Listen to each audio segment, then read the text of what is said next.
Hello and welcome to this live and ticking event on understanding cardiomyopathies. My name is Fearghal McKinney and I'm the head of BHF Northern Ireland. I'm very excited to introduce the lineup of speakers for today's event, which is a special one as we'll be meeting the winner of the Big Beat Challenge, CureHeart. Through research we've funded at the BHF, we've made immense progress in reducing death and disability from heart and circulatory diseases in recent decades. Thanks to breakthroughs ranging from statins to heart transplants, we've seen the number of people dying from heart diseases in the UK more than halve over the last 50 years. But despite this progress, cardiovascular disease remains one of the world's most deadly, debilitating, and costly group of health conditions. And in many areas, we're still in need of progress. We asked ourselves at the BHF what could be achieved if we challenged the global research community to think beyond incremental progress, beyond borders, and beyond their own disciplines in pursuit of solving some of the biggest unmet needs in cardiovascular disease.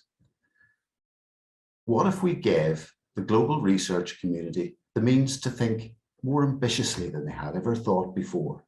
From this thought, the Big Beat Challenge was born. First up, we have our very own medical director, Professor Sir Nilesh Samani, who will tell you all about the Big Beat Challenge and how the winning team, CureHeart, was selected. We will then hear from Professor Hugh Watkins at the University of Oxford, the winner of the Big Beat Challenge.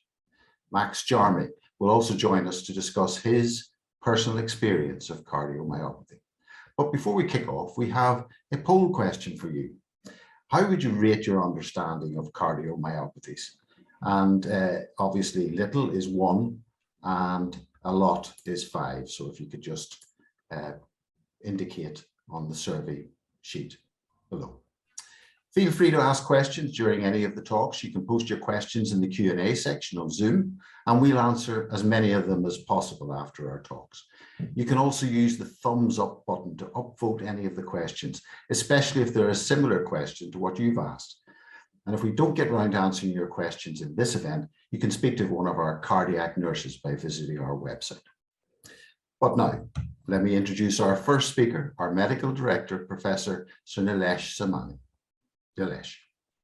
Further, thank you so much. Good afternoon, everybody. It's great to be able to join you on this special occasion when we discuss the Big Beat Challenge. I'm going to share some slides with you and take you to how we got to selecting CureHeart as the winner for the Big Beat Challenge. So I hope that you can see the slides now. Further, can you give me a hint that you can? Yes, we can indeed. Okay, I'm going to put you on full screen now. As you say, Fearghal, we have an enormous proud record, a track record to be very proud of over the last 60 years. You know, the BHF have existed for 61 years now, and the work we've funded in terms of research has saved millions of lives around the world. And a really important figure is, of course, the annual number of deaths from heart and circulatory disease in the UK has halved as it has in other parts of the world over this period due to the advances in research.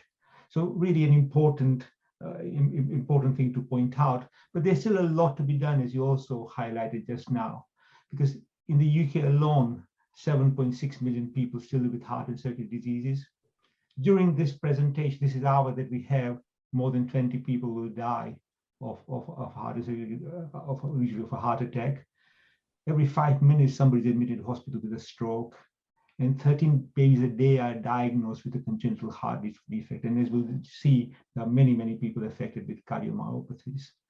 So the total, heart disease, as I'm sure this audience is very familiar with, is a really major burden on us in terms of annual healthcare costs. In the UK alone, it costs £9 billion a year. And this is the direct cost of managing people with heart and circulatory diseases, never mind the cost on families and on the economy as a whole.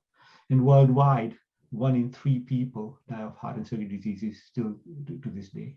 So we think that research is really the answer to this and making the advances. And as I say, the BHF has a proud record of doing this, all the way from the statin trials that you mentioned, to even the early work that BHF funded in understanding how heart attacks happen, and also the use of aspirin and clot-busting drugs to treat people with heart attacks and many, many other things.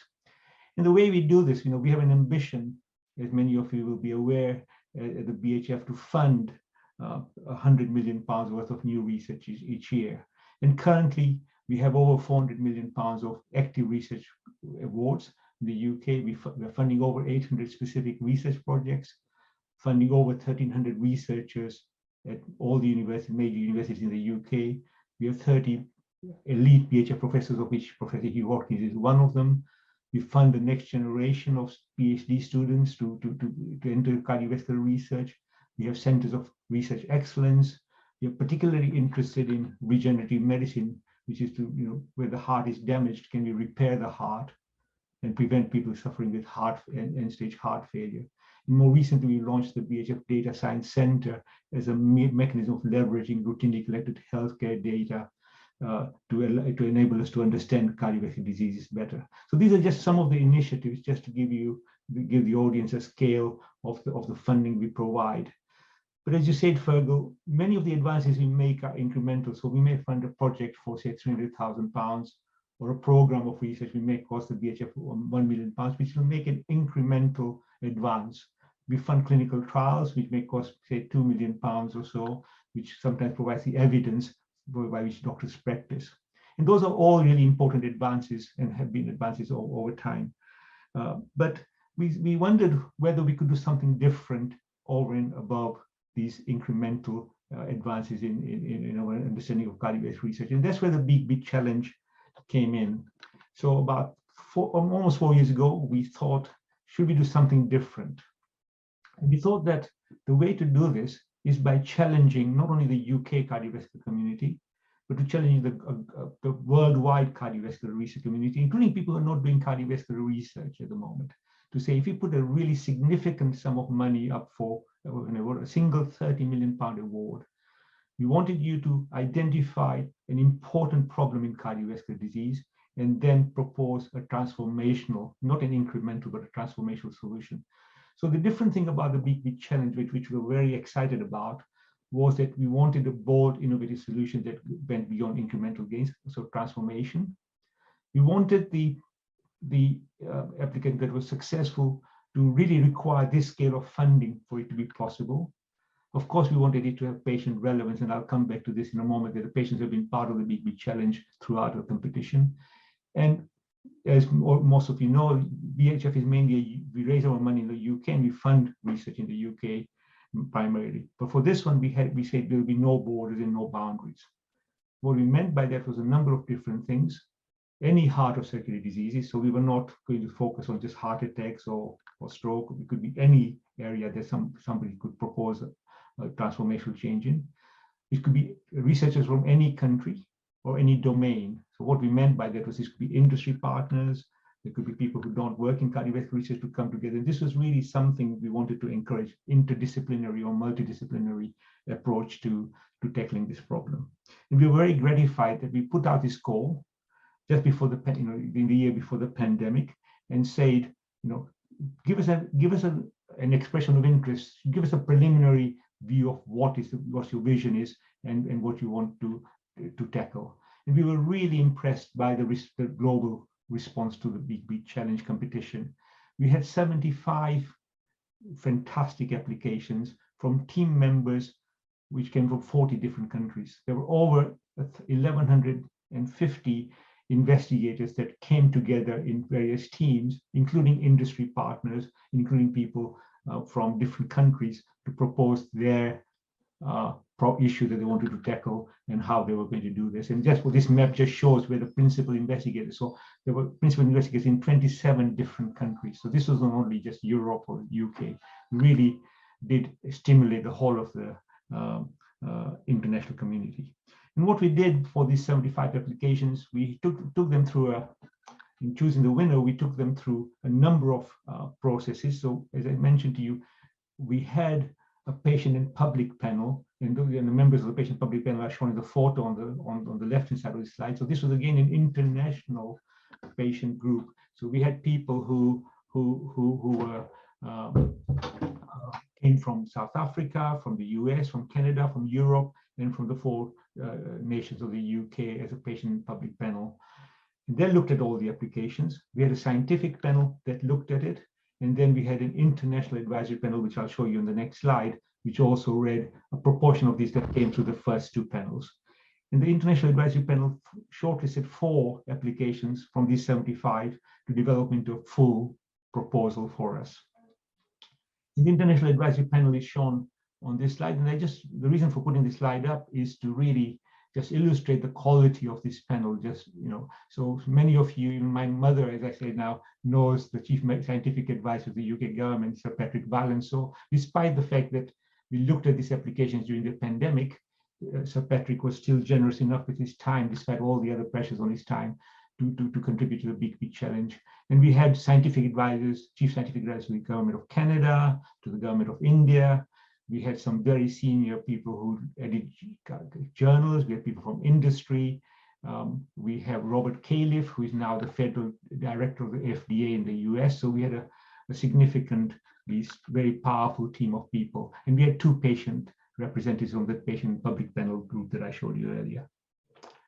And the 4 shortlisted teams, just to give you a flavor of the sort of different problems that the teams wanted to tackle and the transformational solution they were providing.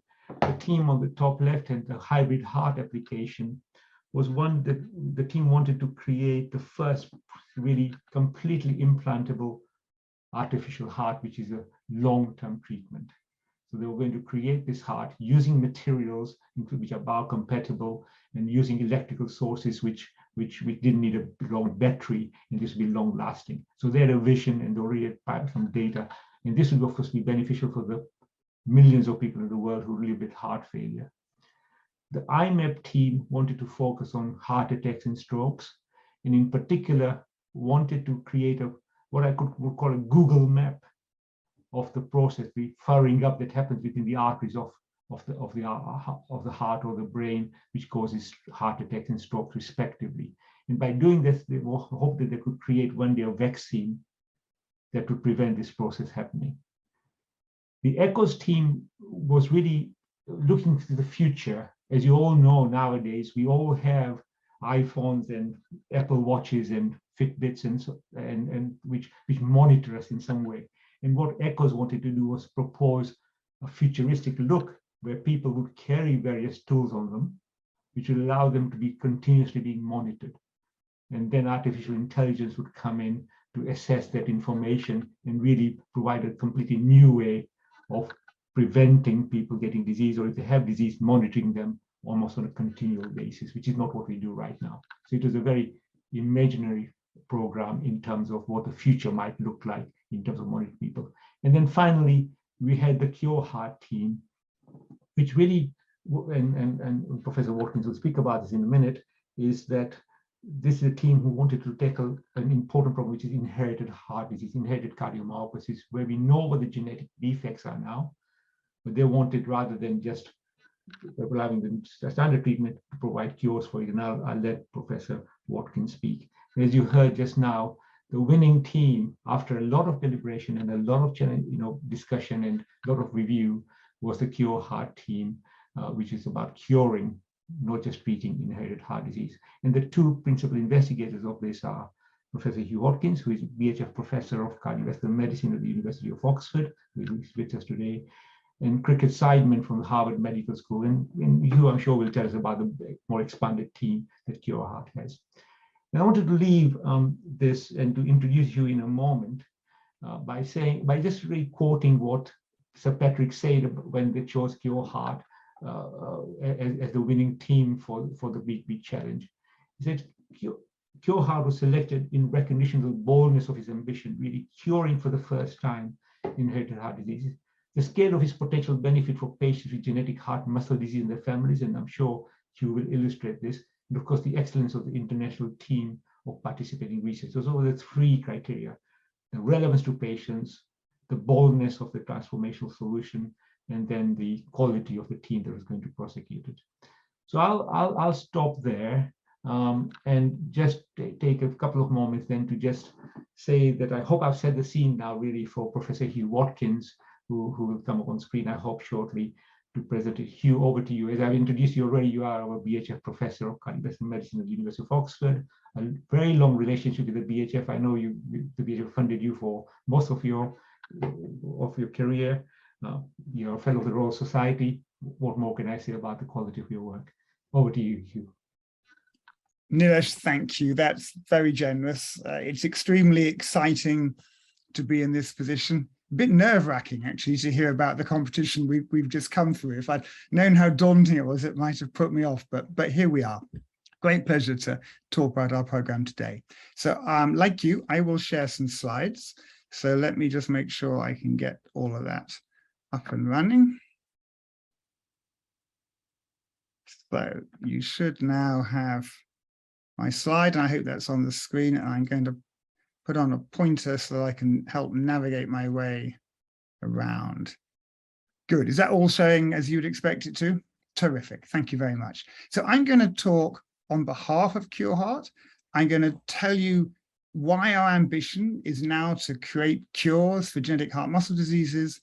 But I'll start by telling you a bit about these conditions so that you understand what it is we're trying to achieve and why. So genetic heart muscle conditions are sometimes called cardiomyopathies for heart muscle diseases. And these are conditions that affect patients like Owen here. So Owen, one day when he was 9, was running out to the school gate, excited to see his grandmother who would be there and to tell her that he'd won a prize in that class that day. And he collapsed and had a cardiac arrest. Was actually extremely lucky to survive that event. So unknown to Owen and his family, he had a cardiomyopathy. And the condition that he had is this common one, hypertrophic cardiomyopathy. It's a long name, but hypertrophic just means thickening heart muscle disease. And I've got illustrations here of the heart sitting in the chest of a healthy patient, and zoomed in here, the heart of someone with hypertrophic cardiomyopathy. And the pumping chamber, which is outlined here, has muscle that is just too thick for normal. And if I run that video, you can see that the normal heart is functioning here, and the blood comes in the reservoir through the valve into the main pumping chamber and is pumped around the body. And something similar, but a little different, happens in this heart. The thickening here gets in the way of the blood on its way out of the pumping chamber, and it causes this jet of blood to go backwards into the reservoir. So this is a heart that works fairly well, well enough that someone like Owen didn't know he had this condition. But it's a vulnerable heart. It's vulnerable to dangerous electrical rhythms that can cause someone to collapse or even die. And it's vulnerable to progressive pump failure. And that's the problem with cardiomyopathies. They come in different forms, depending on what the underlying disturbance is in the muscle. We've heard about hypertrophic cardiomyopathy with thickening. There's an opposite dilated cardiomyopathy with weakening of contraction. And then another one where the predominant problem is abnormal rhythms, and one that affects mainly children where the heart is too stiff to fill properly. And they all have in common that they put people at risk of collapsing and dying, and they put people at risk of progressive heart failure, which can only be fixed by a transplant. And they're also common. And this is one of the ways we were able to persuade the panel that this was an important challenge in cardiology. So we know that one person in 250 will have one of these conditions. That means there'll be kids with it in every school, there'll be patients with it in every GP practice, and they might not know that they have the condition. And many will be fine, but some, sometimes in quite young ages, will have these awful events of sudden death or heart failure. And because they're common and serious, they have these very substantial healthcare costs. And because they run in families, we look after families where several individuals are affected, and you'll hear about this later from Max, and that just makes the burden bigger for everybody. Because they affect young people, when a young person dies suddenly, sometimes it's in the public eye, and if you hear of sportsmen or women who've collapsed and died suddenly, this is what will be going on. And this rather, I think, slightly upsetting image shows 2 occasions where actually the person who had the cardiomyopathy survived. So this is Fabrice Muamba, footballer playing for Bolton. These are teammates of Christian Eriksen playing for Denmark. Both collapsed on the pitch with cardiac arrest, and both were lucky to be resuscitated. But of course, if this happens outside of that sort of setting, most people don't recover. So some cardiomyopathies just cause electrical problems, and Eriksen was actually able to carry on playing with a device to protect him, which I'll talk about, but others cause the pump problems. And we now know a lot about Fabrice Muamba's heart. He's come out and explained what gene change he has, and that's the kind of cardiomyopathy that causes muscle problems as well. So when I was in medical school, cardiomyopathies were described in all the textbooks as conditions of the heart muscle which were of unknown origin. Medics used the word idiopathic, which just means we don't know. But you could look at the way that they are inherited in families from one generation down to the next and down to the next, with a 50-50 chance each time. And that would tell you that there must be one single genetic defect causing these conditions. And that means, in theory, it's possible to go out and find that gene. And at the outset, we had no idea where it might be.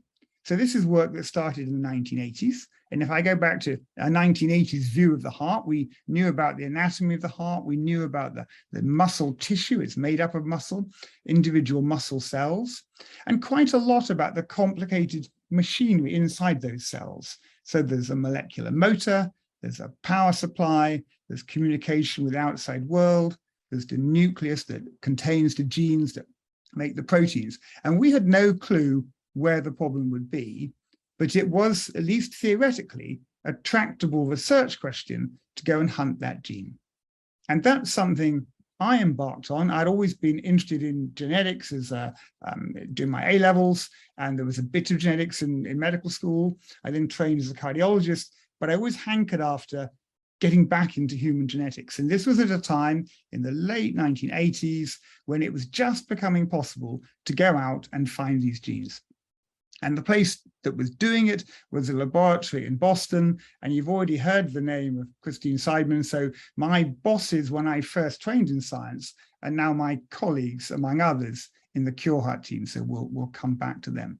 So I spent 6 years out at Harvard and had a good time, and we did crack the problem. And ironically, our advance can be summed up in one sentence, and 6 years work in one sentence. And that is that the cardiomyopathy that was previously considered an unknown disorder, we now labeled as a disease of a structure called the sarcomere, and that is the molecular motor that powers heart muscle. And what we showed was that little small changes due to single spelling mistakes in genes in each or any of these different building blocks of muscle cause cardiomyopathy. And if they cause the muscle to be too active, you've got hypertrophic cardiomyopathy. And if they caused it to be too weak, you've got dilated cardiomyopathy. And I think it's worth just sort of explaining how that science played out, and very critically, the role of the BHF. It's good for me to stress that this is discovery science. We went to do this because we wanted to know something that was previously not known. We didn't know that it would be useful or applicable. It's a really important thing that we still have research funding, in particular from the BHF, to go out and discover things, because you don't know which of those discoveries will be important and useful. And the BHF backed this work from the beginning. So before I was out there, when the first mapping was done, which was a really challenging experiment, the clinical diagnosis in the families that were studied was largely done by Professor Bill McKenna, funded by the BHF in London. I was then involved in the identifying of the genes and the different mutations. When I came back to Oxford, I was funded on a BHF chair. So I had BHF funding continuously from 1993 to now. It took us quite a few years to get the technology to the point that we could test for the genes and the variants we'd found and use them to diagnose families and get that into the NHS, but we did that. And we spent a long time understanding exactly how these spelling mistakes cause heart disease. But through that time, what we never had was any treatment that actually got at the underlying problem. So if I show you what's available now, you can see what we learned from this process but what we currently don't have. And I'll take you back to Owen. So here's Owen. This is his family tree. So once we'd found that he'd got hypertrophic cardiomyopathy, he had a genetic test which found the exact spelling mistake causing it. And it turned out that had come down from dad, was also carried by his uncle. We can use clinical tools to see how their hearts are affected. And we knew that uncle was at risk, and Owen had shown that he was at risk. What's the remedy? We don't have any remedy that fixes the heart, but we do have one very important device. This will come up again when Max talks to you. So we have implantable defibrillators. So this is a device, a bit like a pacemaker, that's implanted in the chest, has leads, driving down into the heart. And then if you have a patient who goes from the normal heart rhythm to this life-threatening cardiac arrest, it will charge up, shock the heart, and restart the heart and save the life of that patient. And Owen, as you can just see here, has got his ICD. It has since gone off and saved his life, and so has his uncle's. So that's great. We can do the genetic diagnosis. We have our devices, but we have nothing that stops the heart getting progressively worse. And if I was giving this talk 5 years ago, somebody very sensibly would say, if you know the precise gene defect, why can't you just fix it? And it just wasn't possible. And it wasn't something that I thought would happen in my career. The tools to do it have just been emerging in other fields, but not in heart disease. I still didn't think would happen in my career. And the thing that changed that was the Big Beat Challenge. And exactly as you heard from Samani, this really opened the possibility to thinking on a completely different scale. So I was able to contact my colleagues in Harvard and have a conversation about whether now was the time to use these new tools in the heart to fix heart genes. We worked out who are the best people in the world, the dream team you'd really want to work with. We invited them and they all said yes. And that's how we put in the bid, and that's how we get to where we are today. So we do believe that the time is right, that we can now aim to cure, not just treat these conditions. And that's because there are some astonishing new tools that allow us to very precisely manipulate the genes, the DNA in the heart itself to fix the underlying problem. And we believe we can already show in models that we can do that in an affected heart and stop it getting worse. We hope that we can actually reverse the condition in an affected heart. That will be difficult. And we're even more optimistic that we'll find it easier that we will be able to prevent the condition by taking an individual who's got a gene change that puts them at risk of cardiomyopathy. But there's always a window, sometimes 10 years, before their heart begins to show changes, during which we could step in and fix it. And that would prevent the disease and be a cure. And our proposal was that that would be transformational, and it would truly change the future world for families with these conditions. And we've also proposed, and we do believe, that if we can learn to do this, to very precisely target genes, then there are many other genes, aside from the ones that cause cardiomyopathy, that you would want to target to treat other heart conditions. So we think the repercussions of this could be very substantial. It's definitely difficult. It's definitely a grand challenge. And the reason for that is the nature of the DNA spelling mistakes, the faults that cause cardiomyopathy. And I'm going to illustrate how they work and show you what these new tools are and how they work. So our DNA code is a series of letters that are read in words of 3 letters. And each 3 letters codes for one building block of a protein called an amino acid. And so here's a series of DNA codes. Here's some amino acids. Change one letter, this A becomes a C. And instead of coding for this building block, you get a slightly different one. So you get a whole series of DNA letters that makes a protein, in our case, a motor protein in the heart. And a single mutation makes a slightly faulty protein with a slightly different structure. Now, our patients will have one healthy copy from either mum or dad, and one faulty copy from the other parent.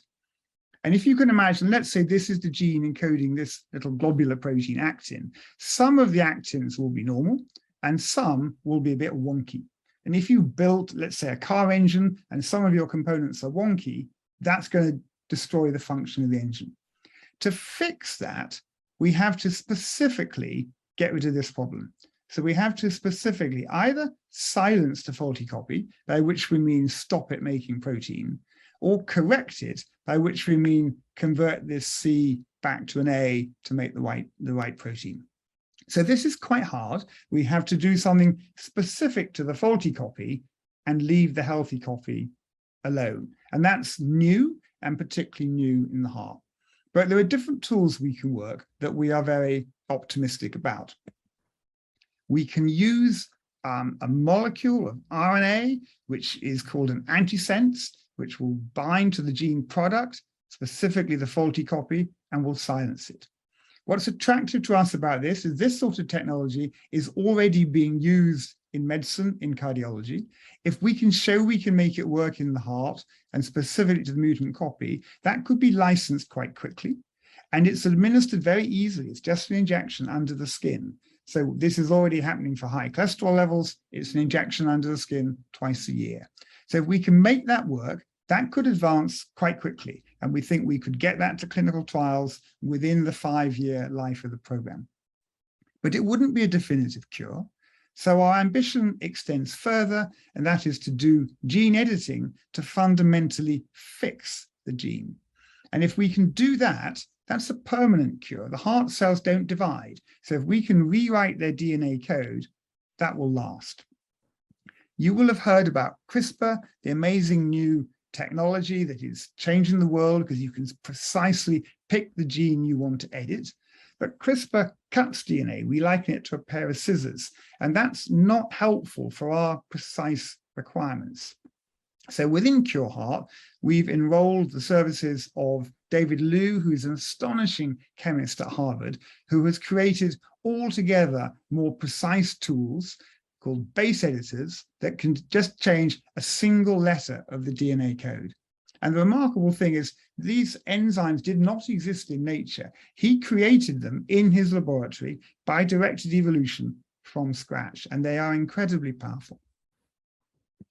So what will the impact of that be? Whether we're doing the temporary or the permanent fix will only be addressing the heart. We won't change the genes passed on to the next generation. We'll have to start by tackling patients with severe advanced form of the disease to be sure that there is benefit and that the risk is acceptable. But our goal is to show that they're safe and to start using them early. And we absolutely believe that we will stop progression.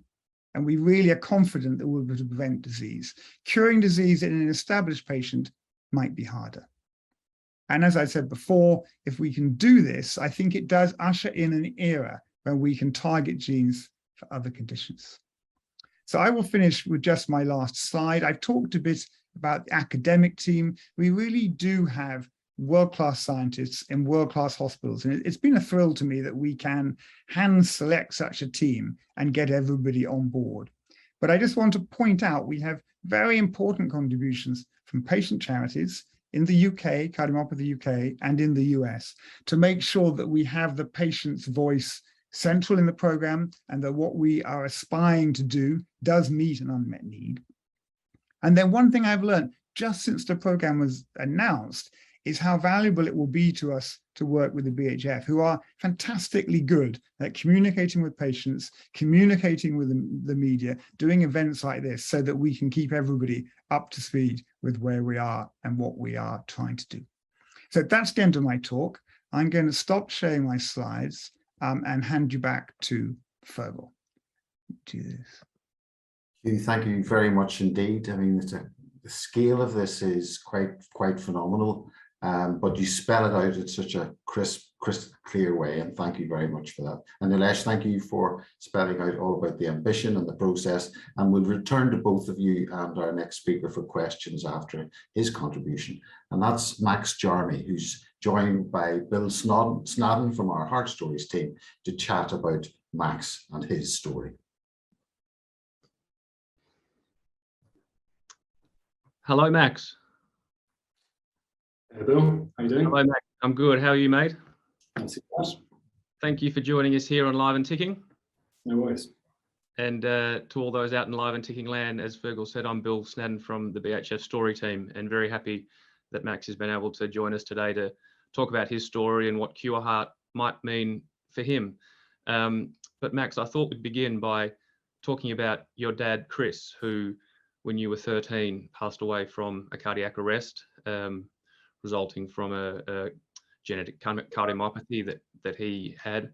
Can you tell us a bit about your dad and your memories you have of him? Yeah, so my dad was a shiatsu and tai chi instructor and author of lots of books on shiatsu and acupuncture. He was very into / I guess obsessed with Eastern medicine, which sort of put him at odds with, to some extent, with sort of modern medicine, probably much to the annoyance of his cardiologist, because he didn't like taking his medication. He decided not to have an ICD, which was the defibrillator that Hugh just spoke about.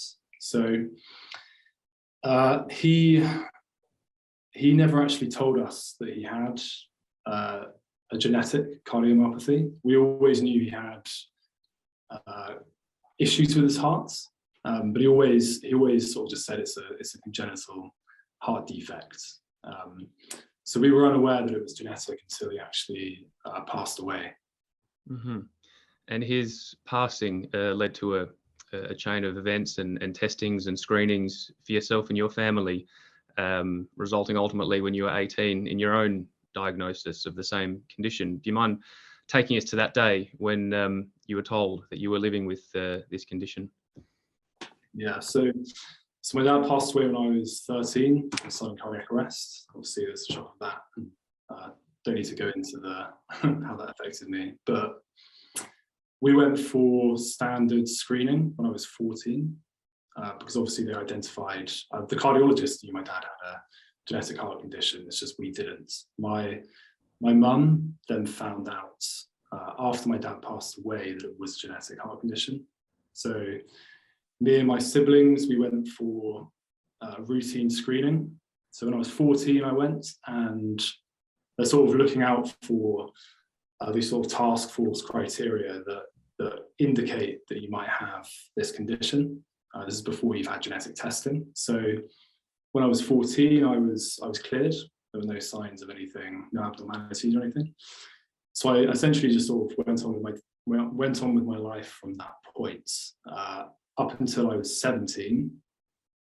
So when I was 17, I went for another round of screening at the John Radcliffe in Oxford, where I had an MRI test, an echo test, ECG, etc.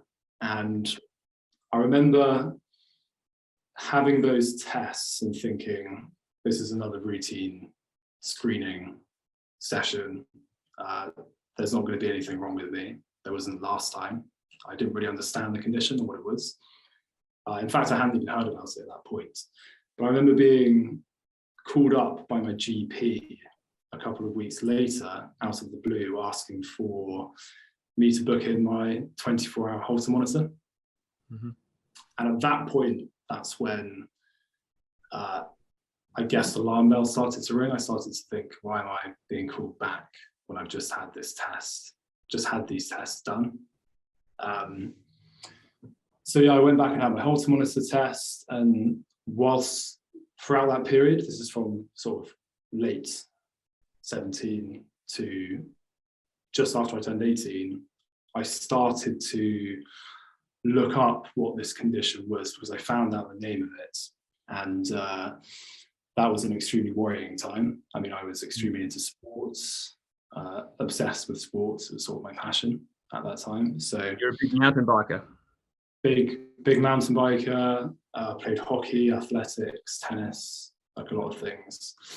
So I was reading about how this condition is linked to progression in young athletes and people who exert themselves. So yeah, I mean, there was a lot of stress and anxiety within that period before I was actually diagnosed. And I remember I actually went to the John Radcliffe just after my 18th birthday with my mum, And that was the first time I met Hugh. Went to the clinic, and he essentially broke the news to me on that day. And what was it like leaving hospital that day in the car with your mum? It was awful. I mean, it's difficult to even explain what the shock of that sort of diagnosis is like. But I came away from that meeting. The general consensus was, look, we haven't genetically tested you. Your dad had the condition. You have signs that show that you have abnormalities in your heart. So the high likelihood is that you have this condition. And I remember just breaking down in the car park with my mum in the John Radcliffe Park car park. It was, yeah, a massive shock. And not long after this, or around about the same time, your brother, Tom, your younger brother, is also diagnosed with the same condition, and you're both fitted with an ICD, which has delivered a shock once or twice to your good self. I think the first time you mentioned was when you were skiing. Do you mind just relaying that story? Yeah, so I mean, in hindsight, potentially recklessly decided to do a ski season when I was 18. This is just after I was diagnosed. I had my ICD implanted probably a matter of months before I actually went out there. And then the first shock I had was on my ski season whilst I was skiing. And I remember just exerting myself quite a lot. I was a snowboarder. So we were sort of snowboarding off piste. I could feel my heart beating really quickly. So I thought, I'm just going to sit down and take a rest. I think because I'd never experienced VT before, and because I was so stimulated, obviously when you're skiing, it's cold, you're wearing a lot of clothes, you can't feel what's going on in your body as much as you probably normally could. So I actually didn't realize I was in VT.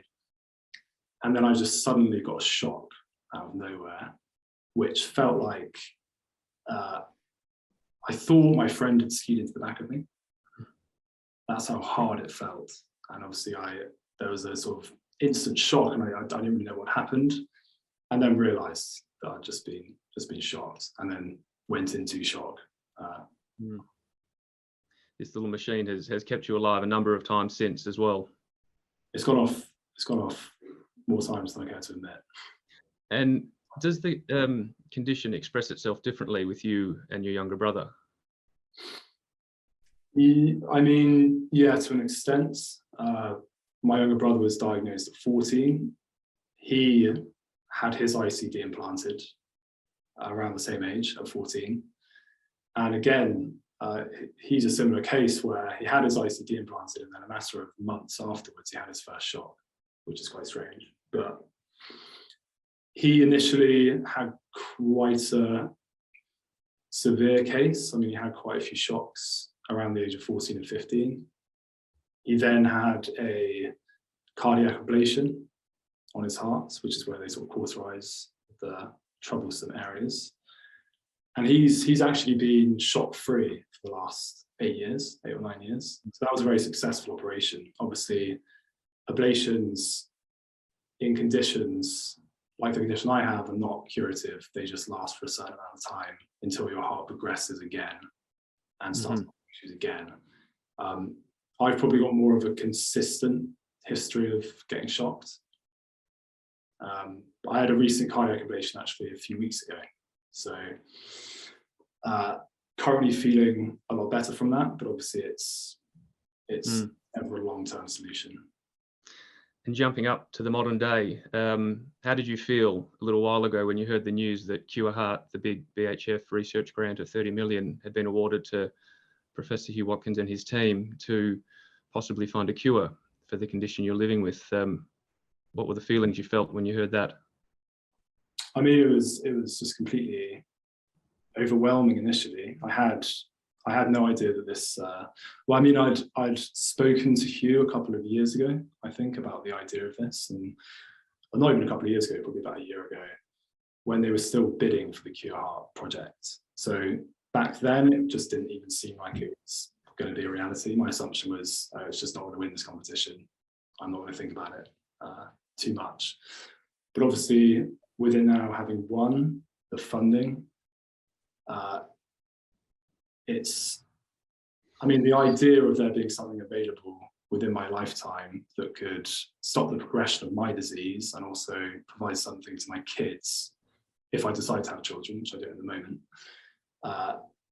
something that could actually prevent this disease manifesting in the first place. I mean, there's sort of nothing more important to me.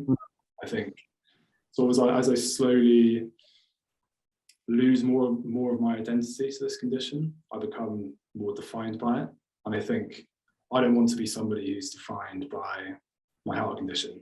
You know, I don't want to be just a person with a heart condition who spends their life sort of being forced into a more and more sedentary lifestyle, and who sort of measures the success of my life through sort of having a shock-free year or not progressing. I recall, Max, when we were talking, that you said that the intensity of feeling that you got when you heard about CureHeart was similar to the intensity of feeling you got when you were diagnosed, but just going in the other direction, that this project offers hope and optimism, where perhaps in the past there was a little bit more fear and worry. Yeah, I mean, obviously it's still early stages, there's still a long way to go, but it's like you say, there's that aspect of hope. And before the announcements of this, all we had available to us were treatments and solutions that would just alleviate symptoms or help to slow down progression or stop yourself having an event like a cardiac arrest. There was nothing that could potentially cure it. And as we round to an end here, your greatest wish is to just to be able to go for a run. Yes, that's what I've told many people when they've asked me about this, is I just want to be able to do what normal people can do, live my life like a normal person, not be bound by the anxieties and the trade-offs you have to make day by day when it comes to managing this condition. Not just around sport, but about going out, drinking alcohol, doing all the things that most people take for granted. Indeed. Well, Max, thank you very much for joining us here on Live and Ticking, and all the work that you're supporting with the BHF. You've been a wonderful help over the last little while, and wish you all the very best. And thank you for your time today. Thank you, Bill. And Fearghal, back to you. Thank you, Max. I'm always humbled by the way that contributors are so open and communicative about their conditions, and the way that you do it so calmly as well, Max. So thank you very much indeed. And Bill, thank you too. I see some questions are coming into the Q&A box, but there's still maybe time for more. I'll kick off with, I did say at the start we would focus on upvoting. So there's one question that has got 4 likes, so I'm just going to kick off. I can see it for either Hugh or Nilesh, but I'll just ask it anyway, and you can both jump in or whatever. So hi, this is Katie. I'm currently undergoing genetic testing for a form of cardiomyopathy. Is it safe for me to exercise? Max has touched a little on that. Do you want me to?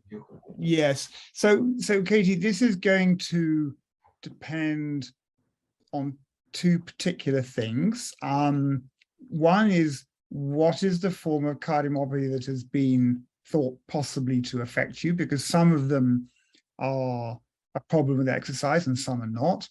And the other is whether you're having genetic testing done at a time when the doctors already know there is evidence of cardiomyopathy, or is it that they think your heart looks normal, but they're doing a test to anticipate the future? So it's difficult for me to give you precise information about that. Generally speaking, these are specialist conditions best looked after by specialist teams. So there's 12 to 15 or so centres in the UK that provide specialist care for families with inherited cardiac services. And the fact that you've got as far as genetic testing suggests to me you're plugged into one of those. And because of the particular circumstances, you will need to take that question to the team looking after you, because there are times when it's fine to exercise and there are times when it's not. And I don't know enough to give you a medically reliable answer at this point. Next question, got 5 votes. Firstly, thank you for the amazing work you're undertaking. Do you have any time frame? I think you've touched on this, Hugh, but I'll ask it, for how long the research will take to come up with any of the solutions you're hoping to achieve? Okay, yes, I can take that one. So I think the answer to that will depend on which of the strategies we're testing show promise, because some of them would have a shorter journey to get to the clinic. So if the injectable gene silencing approaches look to be effective, we think that should be a small number of years away. So we've said that within the 5-year research program, we would hope to get to the point that it's possible to start doing trials in patients. For the editing tools, it might be a slightly longer journey, but actually even the base editor, the version 2 of CRISPR, has already been given to a patient for a different trial in a different disorder. It's targeting the liver. It's a very fast moving field. The one caution I do say, and I've discussed this with Max, is that some specific cardiomyopathies will probably be easier to fix than others. So I think we should get to the first trials in a small number of years, but I can't be sure that it will work for all cardiomyopathies or all stages of that condition. And it's almost inevitable that we will have the frustration that it won't be as fast or as universal as we would like. And our job will be to keep everybody appraised of where we are and what is realistic as we get along. Yeah. And actually on that point, Hugh, I suppose we can revisit this in forums like this along this journey. It's a good point. Yeah, and one particular I should say, so Cardiomyopathy UK, the Cardiomyopathy charity, has a webpage dedicated to CureHeart, and that has a sign-up tab where you can enter your email to get a newsletter to keep you appraised, so that you know if there are advances that are relevant to you. Oh, that's good thinking, good thinking. Okay, so there's another one, Nilesh or Hugh. Is it a sign of cardiomyopathy for someone to feel their own heartbeat? I'll take that. Maybe just to review of all of them. I mean, feeling somebody's heartbeat, it can be a sign of cardiomyopathy, but it's not a specific sign. I think there are so many reasons people can feel their heartbeat for simple, innocuous reasons. Sometimes people feel a heartbeat when they've had a recent infection of a flu or something, and they can get extra heartbeats that they feel. People can feel their heartbeat if they've got an overactive thyroid. There are so many reasons, Fearghal, for people feeling their heartbeat. In relative terms, I think cardiomyopathy would be an unusual, a rarer cause for somebody feeling their heartbeat, but it can happen in that condition. It's not specific for cardiomyopathy. Yeah, and just another one. Might these treatments also be of value for those with leaky or fluttering valves? I can speak to that, and Nilesh could do too.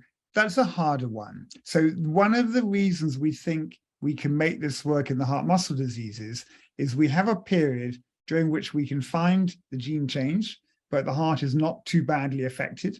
That might be late teenage or early 20s, when we have a window to step in. By and large, the abnormal valve is a developmental abnormality. Sometimes you're born with a valve with the wrong number of leaflets or the wrong structure of leaflets. So it's going to be harder to do a genetic medicine to fix that. And also at the moment, we're starting conditions where just one spelling mistake in one gene is causing it. And if we can fix that, we can fix it. And by and large, floppy and abnormally structured valves have a more complicated basis. So it's the sort of thing we might aspire to get to in the future. I don't think it's imminent, to be honest. Okay. Specifically, will there be opportunities for HCM patients to become involved in your trials, Hugh?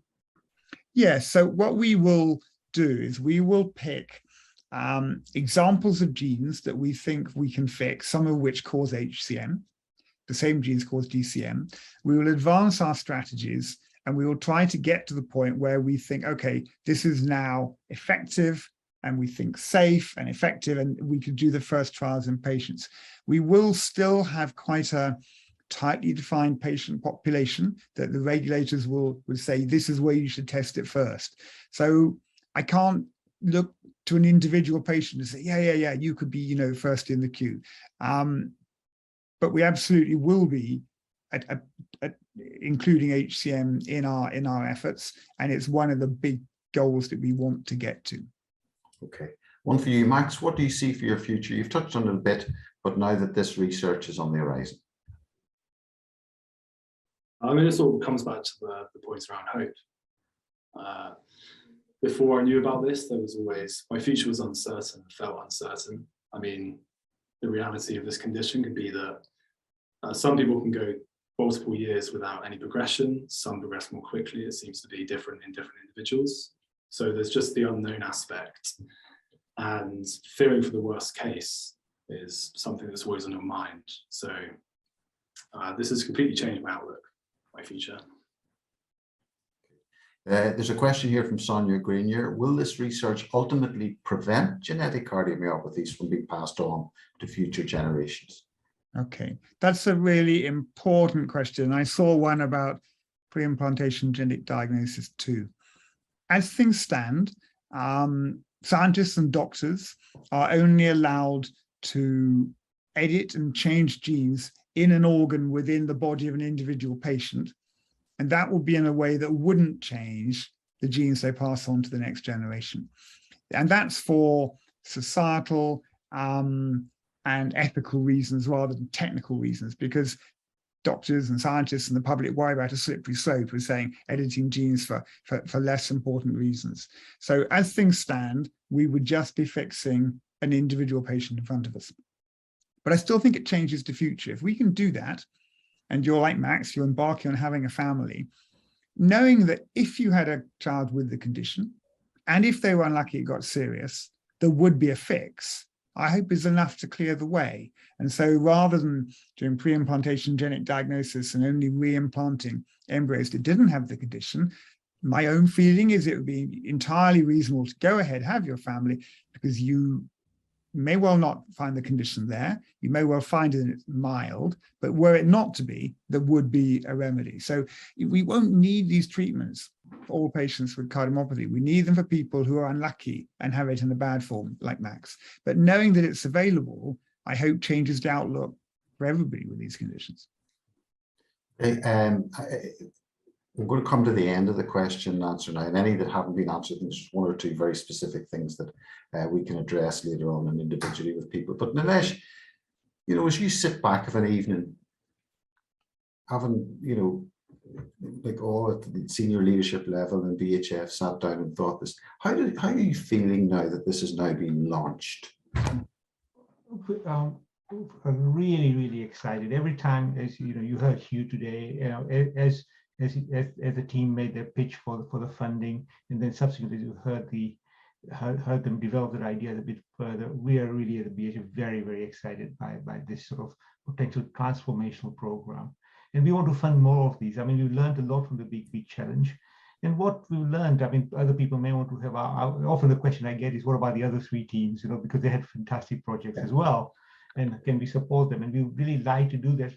And many of the other 75 teams also told us that although they were not successful, what we've done is we brought people together who had never spoken to each other. You know, so people who were working in mathematics or in physics or in some other area, who were brought together because people needed to develop this application. And many of them have got funding from other ways. So we galvanized through the Big Beat Challenge, you know, much more in the way of multidisciplinary and international collaboration. And we hope that, you know, we'll see how you and the team get on, but our ambition is that apart from the normal funding we provide, we can continue to fund these sort of transformational programs from time to time. We can't do that every year because £30 billion is a lot of money, and a lot of people on this court and others have worked very hard to raise this sort of funding. But from time to time we need to do that. But it is bringing a focus, and it does allow you to reach out to that wider audience too globally, which I think is another hugely important part of this. Just finally, Hugh, for you, in your slides, we could see at your academic desk, but Max told us that in fact you're on the front line. So, you know, you've been there, you've done it. And you know, how much of a driver is that for you, the Max's story, which is repeated, I'm sure, with hundreds of patients over a long career?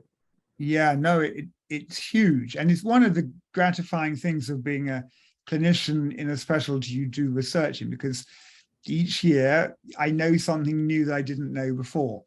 But at least until recently, we've become good at diagnosis and good at predicting risk and good at knowing who needs devices.